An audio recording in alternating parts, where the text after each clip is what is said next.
Takas ang mga OFW na sina Jeanette at Bong dahil sa pagmamalabis ng kanilang mga amo. Kaya na-deport sila at pinauwi sa Pilipinas. Pero maswerte pa sila kung ikukumpara sa mahigit 100 OFW na nasa Jeddah pa rin hanggang ngayon. Bilang paghahanda natin, lalo kayo napapasok sa deportation, kailangan yung gamit na dadalhin nyo yung isang bag lang. Hindi po ito dormitoryo, hindi po ito hotel. Meron pong mutawa opisina dyan, maselan po sila.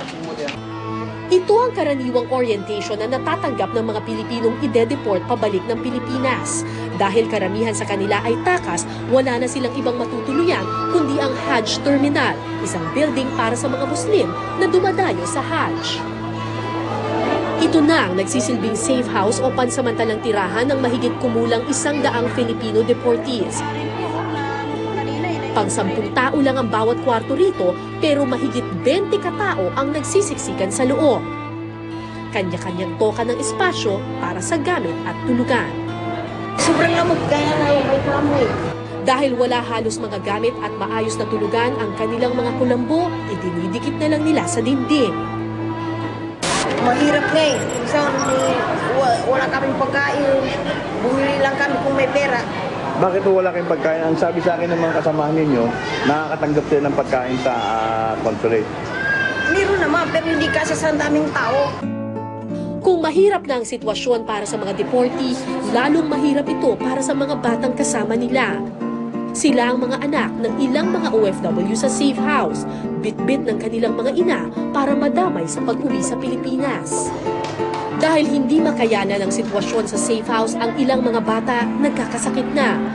Tulad ng 1 taong gulang na anak ni Anisa na madalas nagdudumi at nagsusuka.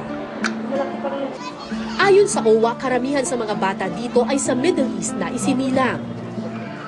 Ang dapat talagang nagpapauwi sa mga OFW na tumatakas ay ang kanilang mga employer. Pero dahil karaniwan hindi maganda ang relasyon ng OFW sa kanyang amo, ang pamahalaan na lang ang sumasagot sa kanilang ticket pauwi. Siyempre, Pilipino yan at kinakailangan na rin umuwi at tinatabagan tayo ng pamahalaan ng Saudi Arabia. Kaya sinasagot ng ating pamahalaan yung kanilang magpapauwi. Sa ngayon, iisa lang ang hiling ng mga nananatili sa safe house. Gusto mo po kami uwi lahat eh. Kasi nahihirapan na kami dito sa safe house eh. Sobrang init eh. Bagamat mahigit 100 na ang nakauwi sa Pilipinas nitong Martes, tila hindi nauubos ang mga Pilipinong naghihintay na makabalik sa kanilang sariling bayan. Sana, lalong paigtingin ng gobyerno ang kanilang aksyon ukol dito para mapaikli na ang panahon ng kanilang paghihintay. Kung meron po kayong naisikwento, maaari po kayong sumulat sa amin, OFW Diaries, GMA Network Center, EDSA Corner Timog Avenue, Diliman, Quezon City.